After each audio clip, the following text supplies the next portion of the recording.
of how I met, married, and got scammed by a gold digger. As you know, I've already had my first date and I couldn't wait for my second. Everything about Caesar seemed amazing. He would send me good morning texts, wake me up, and then he'd be the last person to text me with sweet dreams. He would send me Bible verses. He would, share songs that he thought of that he thought I might like. Often these accompanied gorgeous images that he would send in these texts.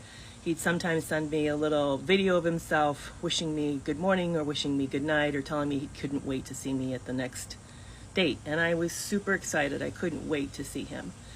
Now, I came from a very sheltered background. I grew up in a conservative Christian home, and I was the oldest of three girls. I was one of these people who just did everything right. I was super careful and very cautious. I had found really early that it made life better when I showed up in a way that was pleasing and helpful. It made my parents' tempers go down. It made my teachers like me. So I tended to be referred to as the teacher pet or goody two shoes or something like that, because I was just one of these kids that just didn't cross the line. I always wanted to know what the rules were, and I stayed on the right side of it. But losing Brad devastated me. I felt like God betrayed me, that I had been basically a good mom and wife, and I had worked hard all these years, and I suffered as a little kid because of the abuse that I went through, the SA that I went through, that I really thought that I had had enough suffering in my life. And I felt kind of owed, honestly. I felt kind of like, I know now that that's not how I feel today, but I kind of felt God owed me. And as a result, I was angry. I was very, very angry at God. I felt like he took something terribly good, he derailed my life and exploded it. Now, cancer did that. I don't think God did that, but I was pointing a lot of blame at God. And so one of the things I had decided, because Brad and my relationship was close on a lot of levels, but one of the nice levels was our physical intimacy. That we had a rich private life that way, and I felt really gypped because when he got ill, it just suddenly was gone. I mean, it was like literally overnight, from a normal life to suddenly everything was different. So I went into this relationship with a perspective of, I'm going to try a new way. I had not really ever dated before. I didn't know anything about online dating. Outside of Brad, I'd never had a serious relationship with another man. So I felt like I just wanted to expand that, and that maybe, in a way, I guess I kind of blamed my conservative upbringing for some of the ways in which my life turned out the way that it did.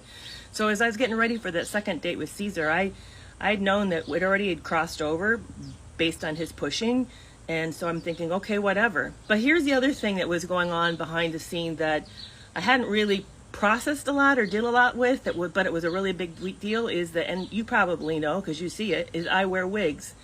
When I was pregnant with my third child, all the pregnancies for me, I had 3 pregnancies, never went well. I had some underlying like cardiac or heart issue that caused me to have extremely high blood pressure. And with the last baby, not only that, but my heart raced. At night, my sleeping heart rate was 120, and they had me on medicine, and they induced me and had me go early.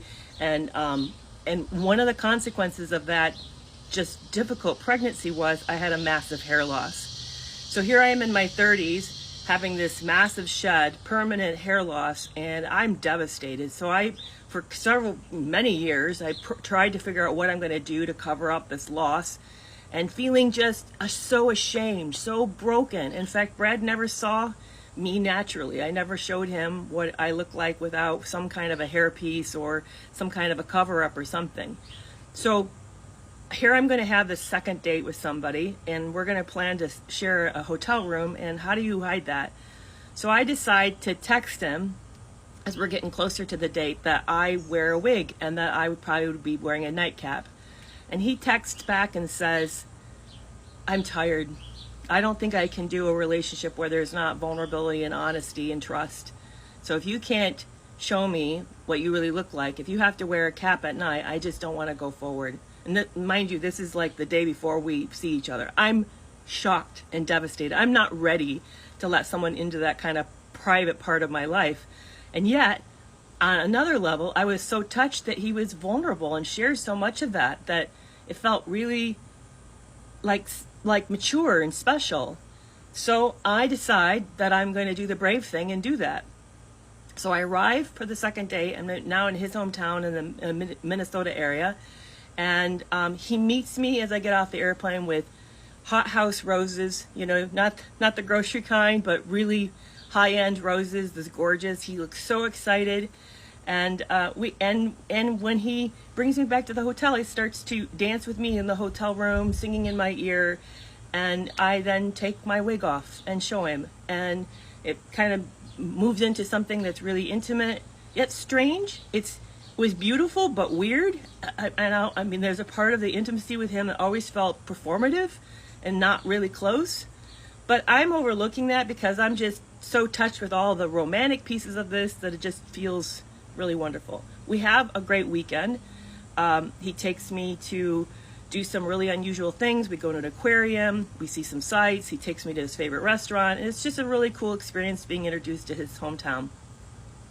And I'm looking forward to our final day because I sent him the itinerary of my flights before I arrived so he'd know that I was going to leave like early afternoon. So I thought we still had the morning on the final day on Sunday, that we could go get a brunch, kind of make it a lazy morning, wrap up our slow goodbye. And I hear him getting dressed.